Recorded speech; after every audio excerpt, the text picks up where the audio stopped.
Hello শিক্ষার্থী বন্ধুরা, এই পর্যায়ে কম্পিউটারের ইনপুট ডিভাইস হিসেবে কিবোর্ডের গুরুত্ব খুবই অপরিসীম। তাই কিবোর্ড সম্পর্কে একটু জানাবো।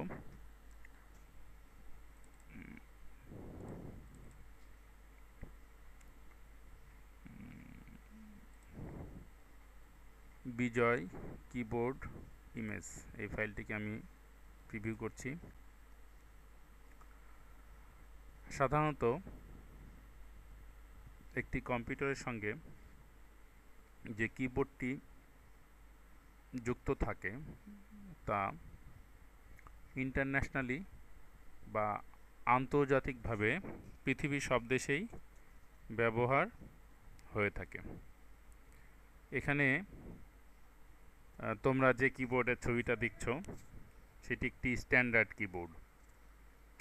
একটা কিবোর্ডে 101 থেকে 105 বা 115টা বোতাম থাকতে পারে। নর্মালি 101 থেকে 103 বা 105টা বোতাম একটা কিবোর্ডে থাকে। তোমরা একটা জিনিস খেয়াল করো, ওপরে যে সারিটা রয়েছে এই কর্নার রয়েছে ইএসসি বাটন। এসকেপ শব্দটার সংক্ষিপ্ত রূপ। এসকেপ মানে হচ্ছে বাতিল। কোনো কমান্ড বাতিল করার জন্য এই বোতামটি চাপতে হয়। এরপর রয়েছে ফাংশন কি, F1 F2 F3 F4 এভাবে F12 পর্যন্ত। এই ফাংশন কি উইন্ডোজের বিশেষ বিশেষ কিছু কাজের জন্য ব্যবহার করতে হয়। এরপর রয়েছে অ্যালফাবেটিক অর্থাৎ অক্ষর সম্বলিত কিছু বোতাম।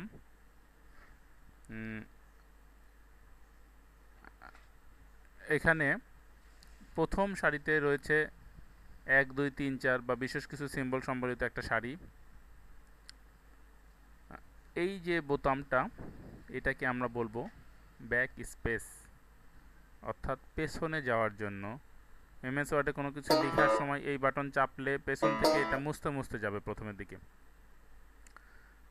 তারপরে অ্যালফাবেটিক কি বলতে আমরা এই মূল এই তিনটা সারিকে বুঝি।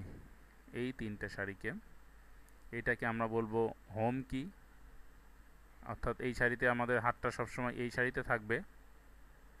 এটা হচ্ছে প্রথম সারি এবং এটাকে বলবো আমরা দ্বিতীয় সারি। এটা হোম কি, এটা প্রথম সারি এবং এই নিচেরটি হচ্ছে দ্বিতীয় সারি।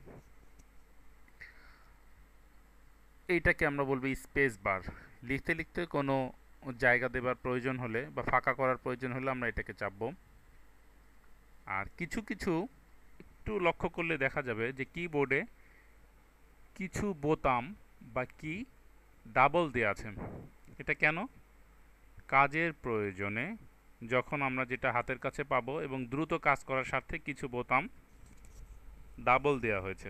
যেমন শিফট কি বা শিফট বোতাম এখানে একটা রয়েছে, আবার এখানে একটা রয়েছে। কন্ট্রোল সিটিআরএল, সংক্ষিপ্তভাবে সিটিআরএল, পূর্ণভাবে কন্ট্রোল। কন্ট্রোল এখানে একটা বোতাম, এখানে একটি বোতাম। অল্টার এখানে একটি বোতাম, এখানে একটি বোতাম। এরপর রয়েছে উইন্ডোজ স্টার্ট কি, এখানে একটি, এখানে একটি। তারপরে এন্টার, এখানে রয়েছে একটা বড়, আবার এই কর্নারে রয়েছে এখানে একটি এন্টার। মূলত এই প্রত্যেকটি বোতামের বা কির কাজ একই, কিন্তু ডাবল করে দেওয়া রয়েছে কাজের প্রয়োজনে এবং দ্রুত কাজ করার স্বার্থে। আর একটা জিনিস আমরা খেয়াল করলে দেখব যে এই কিবোর্ডটা তিনটা অংশে বিভক্ত। এই একটা অংশ, দ্বিতীয় অংশটাকে আমরা বলবো এইটা মাঝখানে, এবং তৃতীয় অংশ হচ্ছে এই পাশেরটা, এটাকে আমরা বলবো নিউমেরিক কিপ্যাড। সংখ্যা লেখার জন্য যোগ বিয়োগ গুণ ভাগ, বিশেষ করে যারা ব্যাংকে বা অফিস আদালতে বা এনজিওতে কাজ করছে তাদের এই কি বা বোতামগুলোর অনেক বেশি ব্যবহার হয়ে থাকে। মাঝখানে কিছু কি রয়েছে, ইনসার্ট। ইনসার্ট মানে তোমরা জানো যে সন্নিবেশ করা বা সন্নিবেশিত করা, অর্থাৎ কোনো কিছু সংযোজন করা। হোম, পেজ আপ, পেজের উপরে যাওয়ার জন্য। পেজ ডাউন, পেজের নিচে যাওয়ার জন্য। এন্ড, লাইনের শেষে বা ডকুমেন্টের শেষে যাওয়ার জন্য, বা বিশেষ অন্যান্য কাজেও ব্যবহার হয়ে থাকে। ডিলিট, ডিলিট শব্দের অর্থ হচ্ছে মোছা, মোছার জন্য। খুব গুরুত্বপূর্ণ চারটা কি যে দেখা যাচ্ছে, এগুলোকে আমরা বলবো অ্যারো কি। অ্যারো কি আসলে কিছু করতে পারে না, ও যেটা পারে নির্দিষ্ট স্থানে যাওয়ার জন্য, ওপরে যাওয়ার জন্য আপ অ্যারো, নিচে যাওয়ার জন্য ডাউন অ্যারো, বামে যাওয়ার জন্য লেফট অ্যারো, এবং ডানে যাওয়ার জন্য রাইট অ্যারো। রাইট অ্যারো কি। আরেকটা ব্যাপার একটু মনে রাখতে হবে, এই যে এই সুইচটা নাম লক বা নিউমেরিক্যাল লক, এই সুইচটা যদি অফ থাকে তাহলে এই লাইটটা জ্বলবে না, এবং সেক্ষেত্রে কিপ্যাডের এই অংশটুকুকে ব্যবহার করতে গেলে ব্যবহার হবে না। সো এই নিউমেরিক প্যাডের বোতামগুলো ব্যবহার করতে হলে আমরা নাম লকের এই সুইচটি চেপে নিব এবং দেখব যে এই সবুজ বাতিটি জ্বলে আছে কিনা। এখানে আরেকটি বাতির চিহ্ন রয়েছে, ক্যাপস লক। এই বাতিটি যখন জ্বলে থাকবে তখন ইংরেজিতে লেখার সময় আমি যা লিখব সব বড় হাতের অক্ষরে লেখা হবে।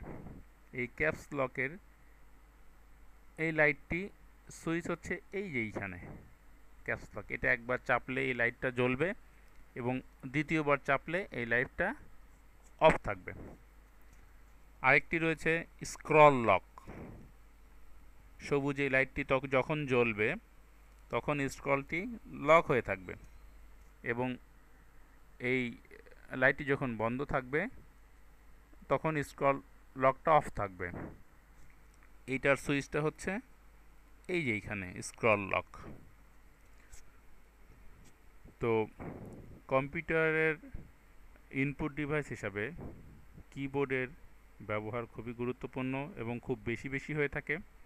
তাই কিবোর্ড সম্পর্কে একটা ক্লিয়ার কনসেপ্ট বা পরিষ্কার ধারণা থাকা প্রয়োজন। ক্লাসের সময় শ্রেণীকক্ষে অ্যাটেন্ড করা টিচারের কাছ থেকে তোমরা সবিস্তারে প্রয়োজনীয় আরও কিছু জিজ্ঞেস করবে বা জেনে নেবে।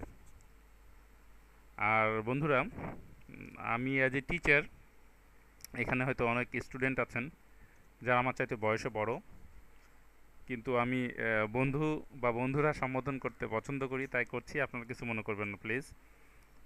আর